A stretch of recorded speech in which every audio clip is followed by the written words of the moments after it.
ইরানের জন্য কি তবে প্রলয় ঘনিয়ে আসছে? ডোনাল্ড ট্রাম্পের সরাসরি আলটিমেটাম, আগামী মঙ্গলবারই হতে যাচ্ছে ইরানের শেষ দিন। ট্রাম্পের ভাষায়, এখনই হরমুজ প্রণালী খুলে দাও, না খুলে তোমাদের উপর নেমে আসবে দোজখের আগুন। বিশ্ব কি এক ভয়াবহ যুদ্ধের দ্বার প্রান্তে? জানতে হলে ভিডিওটি শেষ পর্যন্ত দেখুন।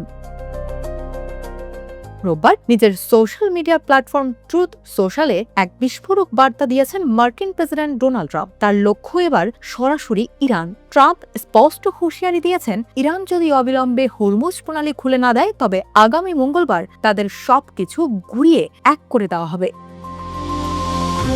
ব্রিটিশ সংবাদ মাধ্যম বিবিসির তথ্য মতে, ট্রাম্প এই আক্রমণকে কেবল সামরিক অভিযান নয়, বরং ধ্বংসলীলা হিসেবে বর্ণনা করেছেন। তিনি লিখেছেন, মঙ্গলবার হবে ইরানের জন্য বিদ্যুৎ কেন্দ্র আর সেতু দিবস।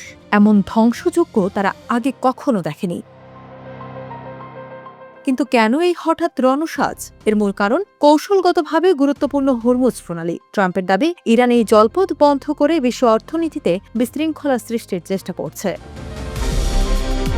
এর মাত্র ২৪ ঘন্টা আগেও ট্রাম্প একটি কড়া বার্তা দিয়েছিলেন, যেখানে তিনি বলেছিলেন, মনে আছে আমি ইরানকে ১০ দিন সময় দিয়েছিলাম, সময় শেষ হয়ে আসছে, আর মাত্র ৪৮ ঘন্টা বাকি, এরপরই তাদের উপর দোজখের আগুন নেমে আসবে। অর্থাৎ মঙ্গলবারকে তিনি ডেডলাইন হিসেবে ঘোষণা করেছেন।